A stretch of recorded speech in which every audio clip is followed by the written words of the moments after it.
Every week, UC Davis's Chancellor Gary May and his wife LeShelle sit down to give updates on the school. These updates go up on Gary May's Instagram story every Thursday, and the series is appropriately named Thursday Thoughts. However, everyone I have talked to has said that Thursday Thoughts either doesn't quite hold their attention, or they didn't know it existed. So, here on the UC Davis Show, I'm going to not only bring attention to Thursday Thoughts, but also try to jazz it up a little.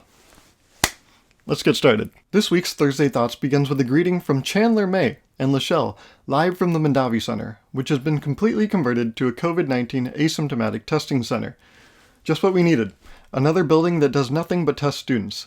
The only difference with these tests, however, is that students don't have to wait 5 weeks to get their results. I'm just poking fun. Similar to students, professors have to worry about school and work too. Though wait, that's the same thing for them. Converting Mondavi into a screening center is part of the Healthy Davis Together initiative, which Gary May assures us has gotten a lot of positive attention.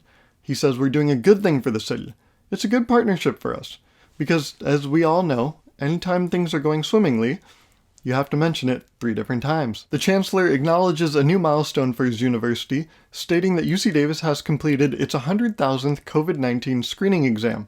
What's even more impressive is that this is the most exams taken at UC Davis without a single student asking if there will be a curve. A question came in asking how to keep a positive mindset amidst all that is going on in the country, to which Gary May responded by advising students to stay positive and think optimistically. He then went on to inform us that when it rains, things get wet. LeShelle, however, employs a more productive method to staying positive.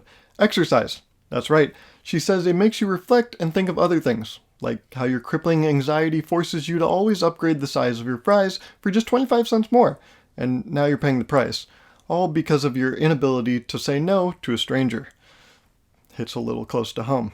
I know. As a senior technical lead for CNN, LeShelle was asked how they prepare to break news of something like last week's terrorist field trip to the Capitol, to which she responded by saying that CNN is very equipped for breaking news stories.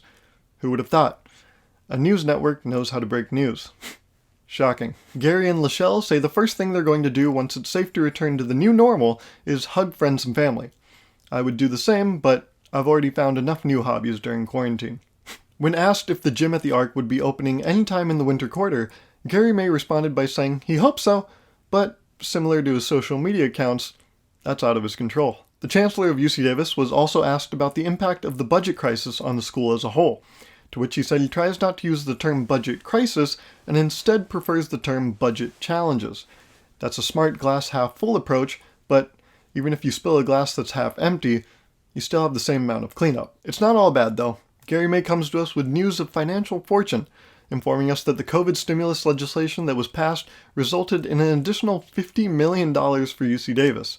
This means that all of our tuition money somehow still wasn't enough for them. Chancellor May goes on to say that the entire UC system will be given some additional money, and UC Davis will get around $14 million of that. Keep in mind, UC Davis still runs advertisements to get new applicants, meaning that just because you have money doesn't always mean people will like you. This newfound wealth allowed Gary May to assure us that the university won't have to do any salary reductions or other workforce actions in the near future. So basically, for sure, no one's getting fired.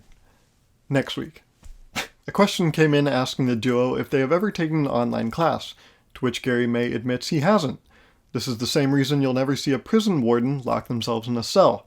They know how much it sucks. That's why they chose to run the place instead. LeShelle, on the other hand, has actually taken online classes and says they were just fine, allowing her to pace herself. This is quite the luxury until it's realized that classes travel at the pace of the professor, not the student, meaning that students fall more behind than a professor that still uses an overhead projector. In other news, it turns out Chancellor Gary May is a viewer of the UC Davis show, as he shared episode 1 on his Facebook page and even commented directly on the video. And for that, I want to sincerely say thank you. Unfortunately, he did spell my name wrong, but it's not like anyone was expecting perfect spelling from an engineering major. Man, what would we do without the UC Davis show? Have a good week 3, y'all. Peace.